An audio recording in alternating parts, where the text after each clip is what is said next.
Lecture des paroles de Dieu Tout-Puissant, les responsabilités des dirigeants et des ouvriers.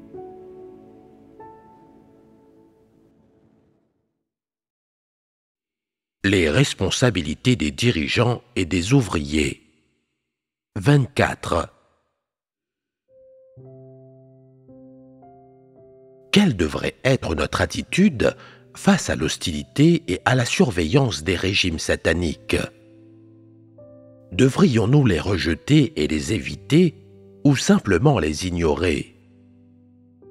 Premièrement, réfléchissez à ceci.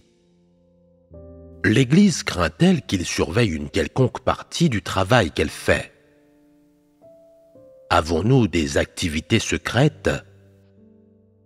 Faisons-nous des déclarations politiques anti-étatiques ou anti-gouvernementales? Non. On peut l'affirmer. Croire en Dieu n'implique jamais de participer à la politique. La plupart d'entre vous croient en Dieu depuis plus de 3 ans, certains même depuis 20 ou 30 ans. Au cours de toutes ces années d'écoute de sermons, quelqu'un a-t-il déjà trouvé que l'Église faisait des déclarations anti-étatiques ou antisociales? Pas le moins du monde.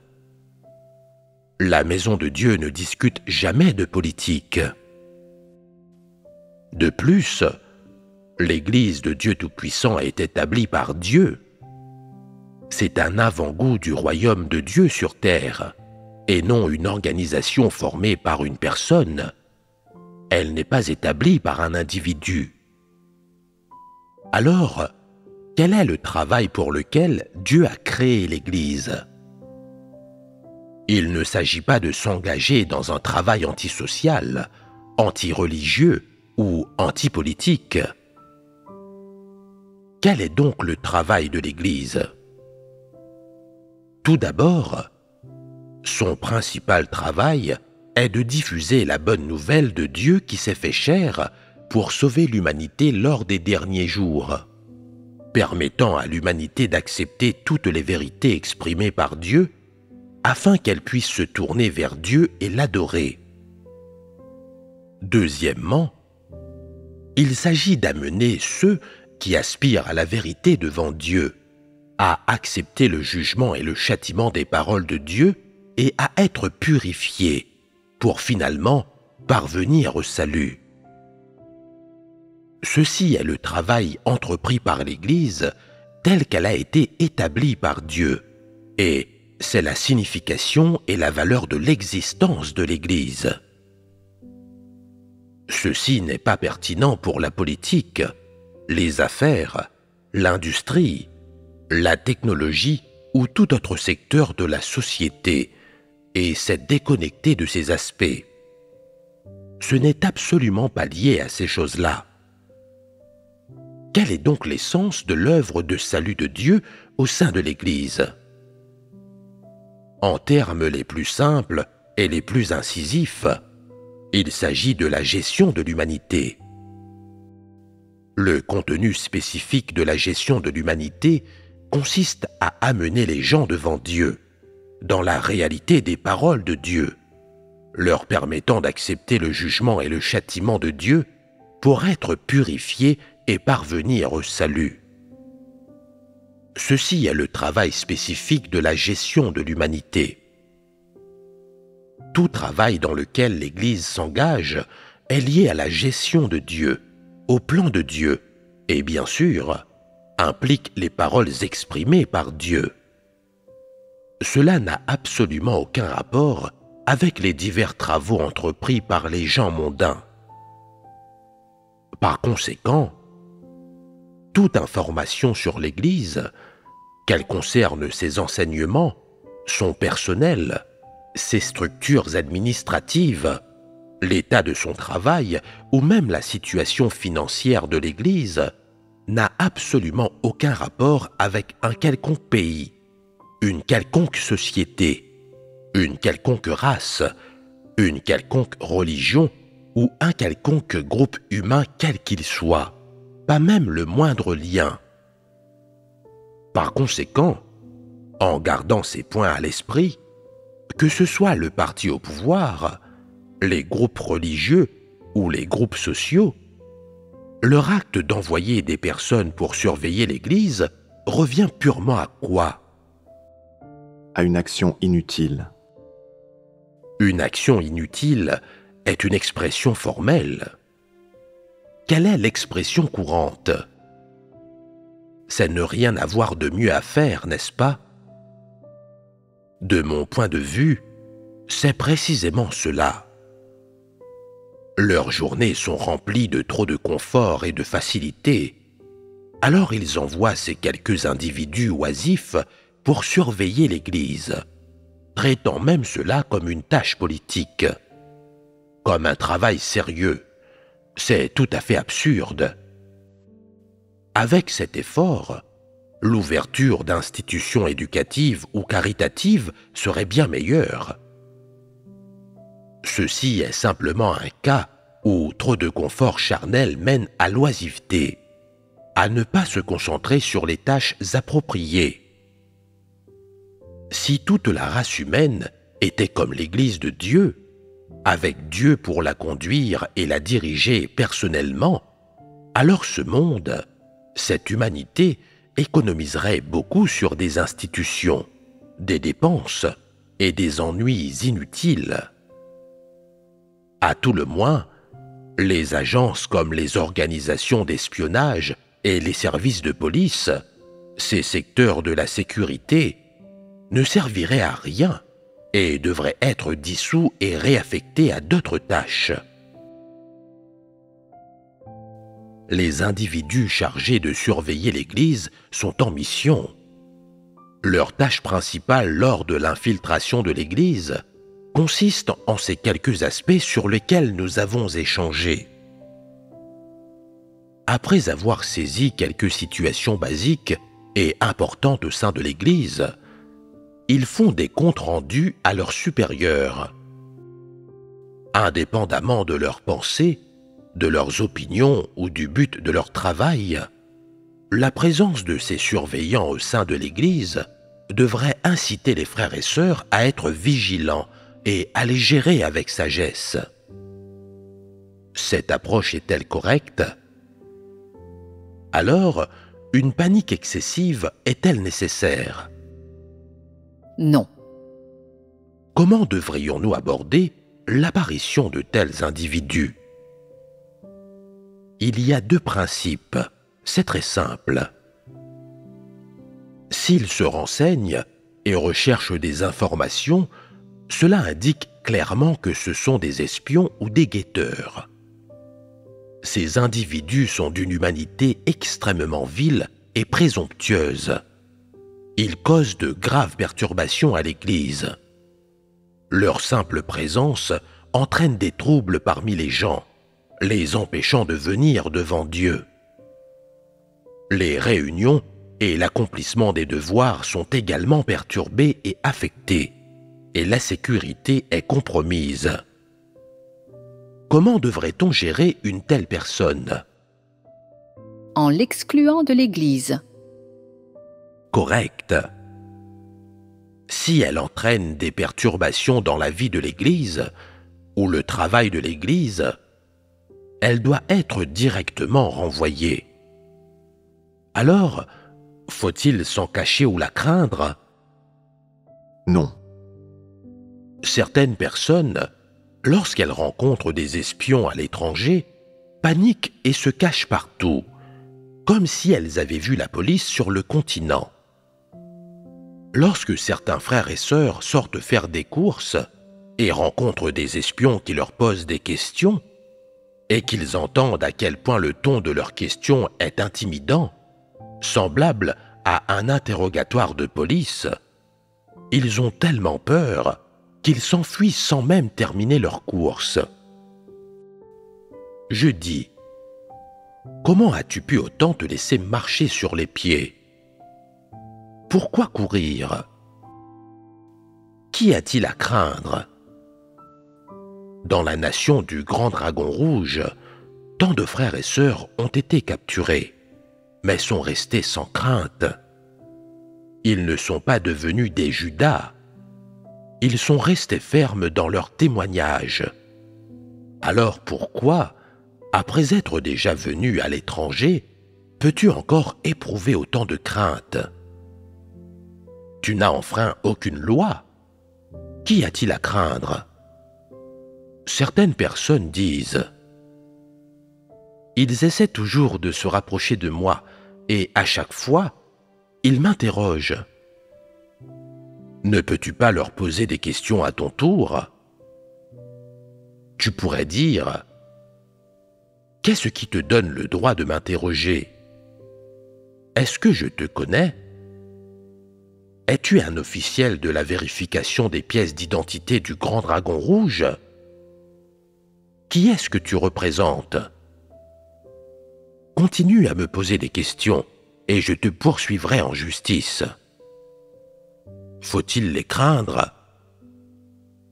Certaines personnes, lorsqu'elles rencontrent de tels espions, n'osent pas parler et s'enfuient vite, la peur au ventre.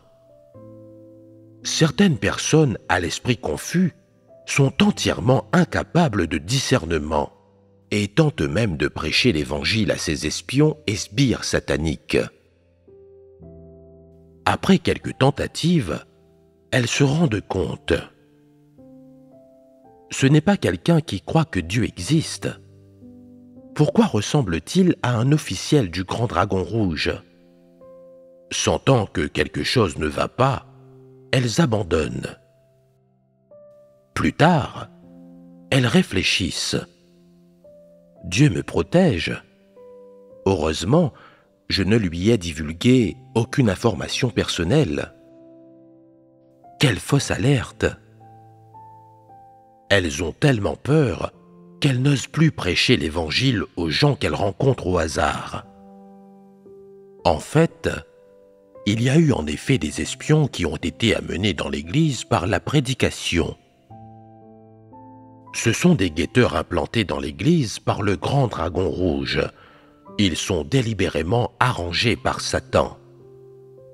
Ils sont comme des loups déguisés en moutons, s'infiltrant dans l'Église sans manger ni boire les paroles de Dieu ou sans échanger sur la vérité, fouinant toujours pour obtenir des informations sur l'Église et fouillant dans les détails personnels. Une fois qu'on découvre que leur comportement est suspect ou qu'ils ont déjà causé des perturbations au sein de l'Église, ils devraient être rapidement renvoyés. Les guetteurs du Grand Dragon Rouge, les serviteurs de Satan, ne devraient absolument pas être autorisés à perturber l'Église. Excluez tous ceux que vous trouverez. Ne leur montrez aucune miséricorde. Si quelqu'un s'entend bien avec un espion, toujours disposé à le traiter avec gentillesse par amour, répondant à toutes les questions qui lui sont posées, jouant le rôle d'un sbire pour cet espion, cette racaille doit être directement expulsée.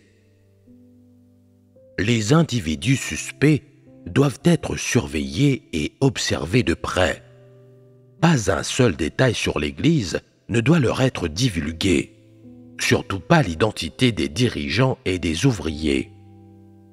Si un espion est autorisé à obtenir des informations quelles qu'elles soient, cela pourrait présenter une menace cachée ou un désastre pour l'Église et les frères et sœurs à tout moment.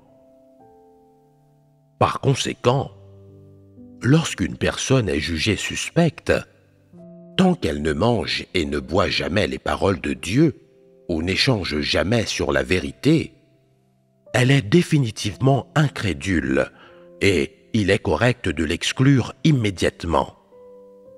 Même si une telle personne n'est pas un espion, ce n'est pas une bonne personne, et l'exclure n'est en aucun cas injuste. Si quelqu'un s'avère être en étroite association avec un espion et capable de vendre l'Église, il doit être exclu immédiatement, quelles que soient les circonstances. Une telle racaille et un tel vaurien ne peut apporter qu'un désastre à l'Église et aux frères et sœurs. Ces individus sont encore pires que des chiens de garde. Même s'ils ne commettent pas d'actes malfaisants, ils doivent tout de même être exclus. Maintenant, le grand dragon rouge est au bord de l'effondrement, mais ils ne veulent pas accepter sa défaite et sa destruction. Ils continuent d'arrêter et de persécuter le peuple élu de Dieu et de mener des opérations d'espionnage pour infiltrer la maison de Dieu. Leur perturbation et leur sabotage du travail de l'Église n'ont jamais cessé. Désormais, certains individus manifestement suspects ont été exposés. Leurs tentatives de recueillir des informations ont provoqué un vif émoi, ce qui permet aux autres de les percer facilement à jour. Une fois qu'ils se sont exposés, ils sont exclus par l'Église. Mais tous les espions rusés ont-ils été exposés? Jamais de la vie. Il est possible que les églises du monde entier soient infiltrées par les agents du grand dragon rouge. Certains individus, après avoir été capturés par le grand dragon rouge, sont contraints par des menaces, des tentations et divers autres moyens de Satan d'agir en son nom, puis d'infiltrer l'Église. Ce sont les espions cachés. Ces guetteurs sont perfides et sournois, possédant une certaine perspicacité et une certaine intelligence. Selon les mots des non-croyants, ils ont une certaine capacité. Lorsqu'ils surveillent l'Église, ils le font discrètement, agissant silencieusement et secrètement, ne révélant jamais leurs véritables intentions dans leurs interactions. La plupart des gens ne perçoivent rien lorsqu'ils interagissent avec eux. Ils ne sont pas conscients que l'espion recueille des informations, et ils ne ressentent pas non plus la répulsion de l'espion envers la croyance en Dieu. L'espion a peut-être déjà saisi la situation de base de l'Église avant même que la plupart des gens ne se rendent compte qu'il est là pour surveiller l'Église. En apparence, de tels individus ne causent aucune perturbation à l'Église ou à la plupart des gens. Alors comment devraient-ils être gérés? Devrions-nous prendre des mesures ou mettre en place des solutions pour répondre à leur surveillance de l'Église? Comme mentionné précédemment, l'Église craint-elle leur surveillance sous quelques aspects que ce soit? L'existence de notre Église et les divers travaux dans lesquels elle s'engage sont ouverts et irréprochables. Ces travaux sont les causes les plus justes parmi l'humanité. Si une organisation, quelle qu'elle soit, veut comprendre un quelconque aspect de l'Église, les témoignages d'expérience de l'Église sont diffusés publiquement en ligne. Tout le monde peut les visionner à sa guise. Il n'y a pas de secret, pas d'activités illégales, et certainement pas de perturbation de l'ordre social, ou de discours, ou d'actions contraires. Ainsi, si secrètement ils enquêtent et surveillent la situation de l'Église, alors laissez-les faire. Pourquoi dis-je cela?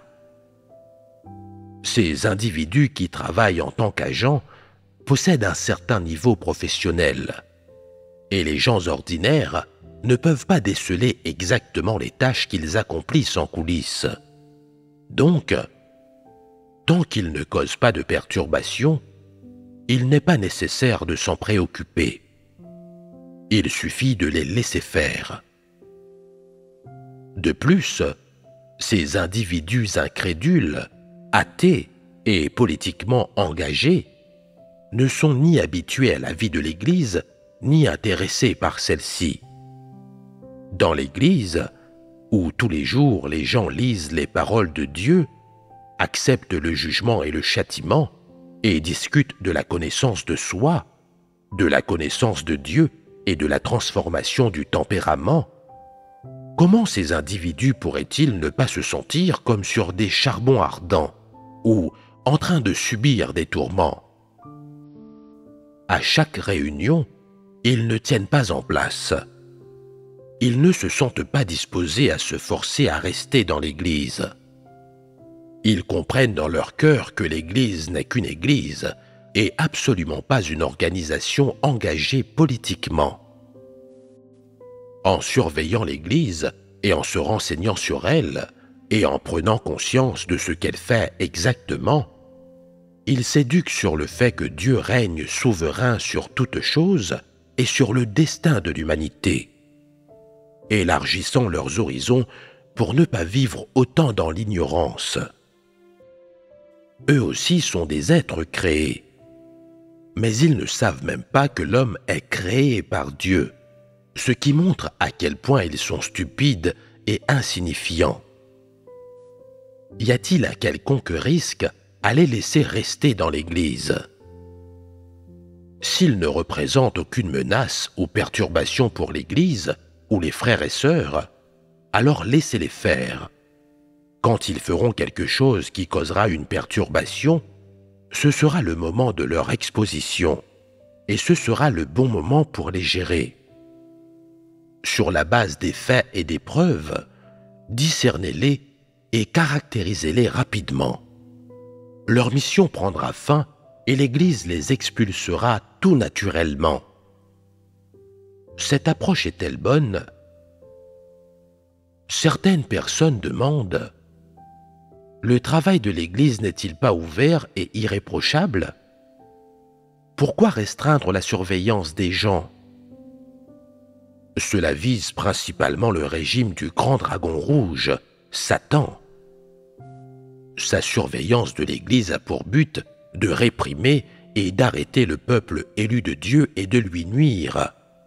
Par conséquent, la maison de Dieu ne permet pas sa surveillance afin d'empêcher que le peuple élu de Dieu ne subisse des persécutions et des massacres. Si des individus de pays démocratiques ou de groupes religieux viennent enquêter sur le vrai chemin, ils peuvent faire des recherches dessus en ligne ou contacter l'Église. L'Église accueille quiconque cherche sincèrement la vérité.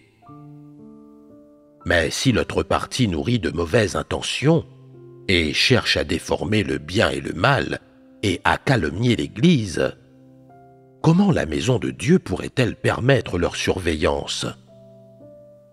Ne serait-il pas extrêmement stupide de permettre leur surveillance? Ne serait-ce pas stupide et ignorant? La maison de Dieu a toujours accueilli ceux qui cherchent la vérité et les accueille chaleureusement, ce qui est tout à fait conforme aux intentions de Dieu. Si les gens ne comprennent pas cela, alors c'est en raison de leur stupidité et de leur ignorance. La politique extérieure de l'Église est ouverte et irréprochable. Elle s'aligne pleinement sur les vérités principes et elle est empreinte d'intelligence et de sagesse. Si quelqu'un ne peut pas comprendre ces choses positives, alors il s'agit de quelqu'un qui est absurde et qui a l'esprit confus. Certaines personnes disent: si les guetteurs ou les serviteurs de Satan viennent pour se renseigner sur l'Église, devrions-nous être des gens honnêtes et répondre avec sincérité à leurs questions? Dire la vérité aux démons et au Satan est stupide. Cela ne fait pas de quelqu'un une personne honnête, mais en faire un sbire de Satan. Lorsque l'espèce de Satan souhaite se renseigner sur les situations de l'Église et les saisir, le peuple élu de Dieu n'a aucune responsabilité de lui en parler. Elle ne peut pas accepter la vérité et ne fait pas preuve de bonne volonté. Donc, nous n'avons rien à lui dire. Faire cela n'est pas être impétueux, mais sage. Certaines personnes demandent: s'il me pose la question, qui dirige votre Église? Depuis combien d'années croit-il? Est-ce que je peux le leur dire? Tu devrais leur demander: quel est ton but lorsque tu veux connaître notre dirigeant? Réponds-moi d'abord, je vais y réfléchir et ensuite je déciderai si je t'informe ou non. Cette réponse est-elle sage? C'est ce que l'on appelle agir selon les principes. Est-ce que vous comprenez? Au fur et à mesure que l'œuvre de l'Évangile se diffuse et que le nombre de personnes dans l'Église augmente progressivement, des guetteurs et des agents peuvent apparaître de temps en temps dans les églises de différents pays et régions.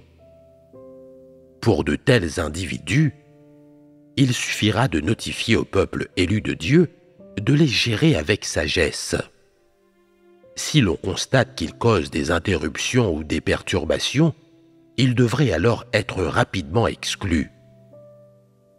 La plupart des gens devraient avoir une certaine compréhension et un certain discernement concernant la façon dont ces agents parlent et agissent, ou de leur comportement, et auront certainement une certaine conscience ou perception lorsqu'ils interagissent avec eux.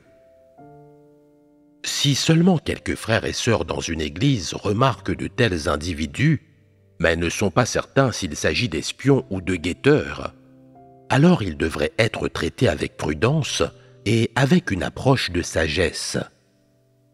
Si la plupart des gens ont remarqué, ils peuvent s'informer mutuellement et prendre des mesures de précaution. Si les espions soupçonnés ne montrent aucune amitié envers l'Église ou les frères et sœurs, cherchant constamment à piéger ces derniers et à perturber l'Église, et cherchant toujours des preuves pour discréditer l'Église, allant même jusqu'à prendre des photos ou des enregistrements des frères et sœurs, ou à utiliser la séduction et la tentation pour extraire les informations qu'ils souhaitent connaître, ces individus, une fois découverts, ne peuvent pas être laissés sans contrôle. Ils doivent être rapidement exclus de l'Église. Vous n'avez peut-être jamais rencontré ces situations auparavant, alors je vous préviens. Il s'agit d'élargir votre compréhension, de connaître l'humanité, la société, la politique et le monde. C'est aussi sombre et malfaisant que cela. En ce qui concerne le 9e but pour lequel on croit en Dieu, surveiller l'Église, ceci conclut l'échange sur le contenu de base. Est-ce que tout a fait l'objet d'un échange clair? Quels sont les contenus visés par ceux qui surveillent l'Église? Les enseignements de l'Église, les situations du personnel, les conditions de travail et la situation financière. Ces 4 domaines sont essentiellement ce qui les préoccupe le plus. Qu'impliquent ces 4 aspects? Ils impliquent ce qui les inquiète le plus. L'impact de la présence de l'Église sur la société, sur la nation et sur le monde religieux. Ils s'inquiètent également que l'Église puisse utiliser la religion comme prétexte pour s'engager dans la politique et renverser le gouvernement, considérant cela comme le danger caché le plus important. Ainsi, ils répriment, persécutent et interdisent l'Église et arrêtent ses membres. La nation du Grand Dragon Rouge interdit toutes les croyances religieuses. Certains pays interdisent certaines croyances, et la plupart des pays craignent la vérité qui détient le pouvoir, et les peuples qui acceptent la vérité, ce qui menace leur pouvoir. En bref, plus Dieu est à l'œuvre et exprime la vérité dans un lieu, et plus une Église possède l'œuvre du Saint-Esprit, plus elle est susceptible d'être surveillée et considérée avec hostilité par divers gouvernements. Par conséquent, les gouvernements envoient souvent des agents déguisés en personne enquêtant sur le vrai chemin pour se renseigner sur la situation de l'Église et la saisir, afin de surveiller toute la dynamique de l'Église. En outre, Ils tentent de saisir les tendances du travail de l'Église, de voir si l'Église est impliquée dans la politique, si elle participe à certaines activités politiques sous le couvert de la conduite du travail de l'Église, ou si elle a des liens avec des forces religieuses à l'étranger, entre autres préoccupations. Ce sont ce qu'ils souhaitent saisir et ce qui les inquiète. De plus, la situation financière de l'Église est également quelque chose qu'ils veulent saisir. Ils réfléchissent à la question suivante. Cette Église a augmenté en nombre et s'est développée rapidement. D'où vient son argent? Quelles organisations ou personnes fortunées lui font des dons? En bref, tout ce que nous pourrions imaginer, ils l'auront envisagé. Pourquoi? Parce qu'ils sont malfaisants. Ce sont des humains malfaisants. Leur tentative de saisir la situation de l'Église découle de leur immense inquiétude quant à l'existence de l'Église, craignant que l'Église n'influence davantage de personnes, ce qui constituerait une menace envers leur pouvoir. C'est précisément ce qui les préoccupe concernant l'Église. Peu importe à quel point le travail entrepris par l'Église est juste ou légitime, ils ne croient toujours pas. Pourquoi? Parce que ce sont des incrédules, des athées et des matérialistes. Ce que les matérialistes peuvent faire, c'est simplement cela. Ce sont les 4 situations qui les inquiètent. Nous venons d'échanger sur 2 principes concernant la manière appropriée de gérer de telles personnes après avoir compris les raisons et les objectifs de leurs inquiétudes à propos de ces 4 situations. Donnez un résumé simple de ces principes et parlez-en. S'ils causent des perturbations dans l'Église, alors il faut les évincer. S'ils ne causent pas de perturbations, il n'est pas nécessaire de s'en préoccuper. S'ils causent des perturbations, fouinant partout et provoquant la panique, alors renvoyez-les sans pitié. S'ils ne causent pas de perturbations et que la plupart des gens ne les remarquent pas ou ne peuvent pas les discerner, alors ignorez-les. Une fois qu'ils verront clairement qu'il s'agit bien du travail de l'Église, de toutes les activités religieuses, et que tout cela n'est pas du tout impliqué dans la politique, le simple fait de confirmer ce point les fera partir d'eux-mêmes. Voici l'approche utilisée par les pays démocratiques pour comprendre les situations religieuses. Il a également été mentionné plus tôt que l'humanité est très complexe. Quelle est la raison de la complexité de l'humanité? N'est-elle pas dérivée de la malfaisance de l'humanité? Comment la malfaisance de l'humanité est-elle née? Pourquoi dire que l'humanité est malfaisante? C'est parce que Satan a corrompu l'humanité trop profondément. Comment le dit-on en langage clair? C'est parce que Satan a transformé les gens en démons. Toute l'humanité est sous le règne des démons, avec beaucoup trop de démons, grands et petits. Donc, les endroits où les gens se rassemblent sont devenus des villes de démons. Quand il y a beaucoup de démons qui se rassemblent, cela devient complexe. Ils sont capables de commettre toutes sortes d'actes malfaisants et de s'engager dans toutes sortes d'activités infâmes. Parce que tous les démons sont malfaisants et qu'il y a toujours des conflits entre eux, et qu'ils ne peuvent jamais être compatibles les uns avec les autres, cela complique les choses. Lorsque les gens qui croient sincèrement en Dieu se réunissent, c'est beaucoup plus simple. Ils sont tous disposés à lire les paroles de Dieu et à vivre la vie de l'Église, et ils aiment tous faire leur devoir et s'engager dans des tâches appropriées. Ils ne participent pas à des activités malhonnêtes et infâmes. Tout au plus, ils pourraient révéler une certaine corruption. Seules de telles personnes peuvent atteindre le salut par la foi en Dieu.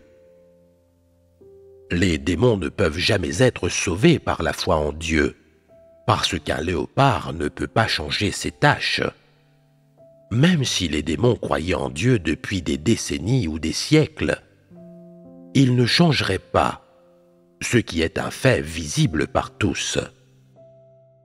Maintenant, de nombreuses églises ont évincé ceux qui sont des démons, ce qui est une bonne chose et correspond complètement aux intentions de Dieu. Dans certaines églises, la moitié des gens sont des démons, tandis que dans d'autres, les démons ne sont qu'une minorité. Est-il facile de mener à bien le travail de l'Église dans de telles églises? Certainement pas. Si les démons sont évincés, ne laissant que l'humanité corrompue, le travail de l'Église devient beaucoup plus facile à faire. La situation la plus pitoyable se présente lorsque de faux dirigeants ou des antéchrists détiennent le pouvoir dans certaines églises, avec des démons pour assumer le rôle de dirigeants. Alors le peuple élu de Dieu dans ces églises est vraiment affecté.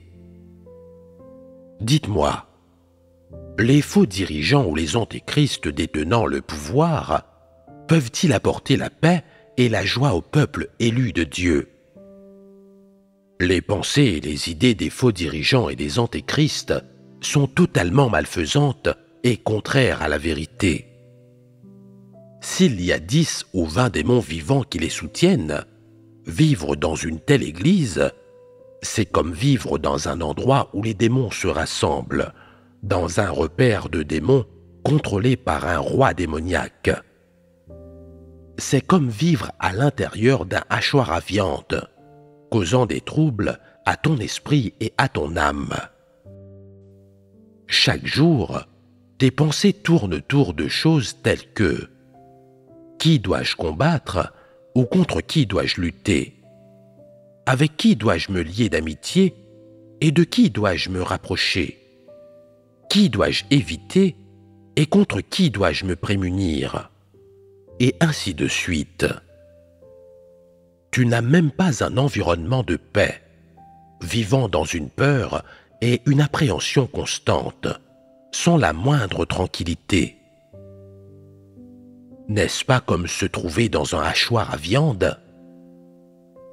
Cette société malfaisante, cette humanité malfaisante, traite tout le monde et chaque groupe ou organisation de la même manière, en appliquant à tout le monde les mêmes opinions et les mêmes points de vue.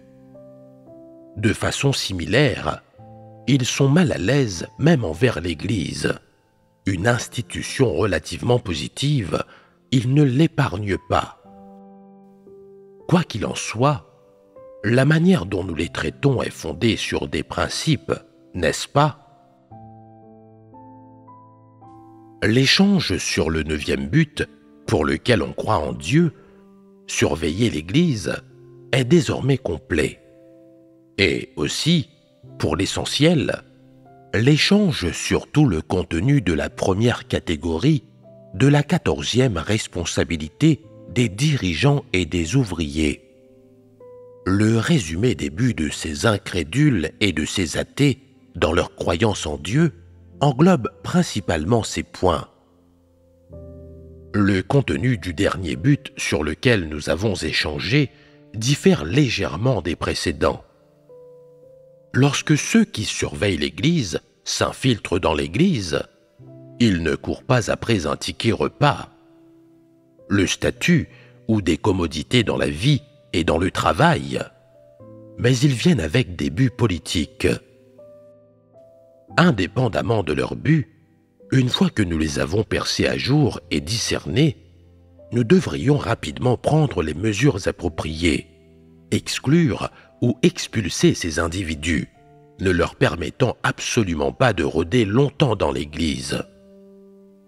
Ceci est une tâche importante pour les dirigeants et les ouvriers.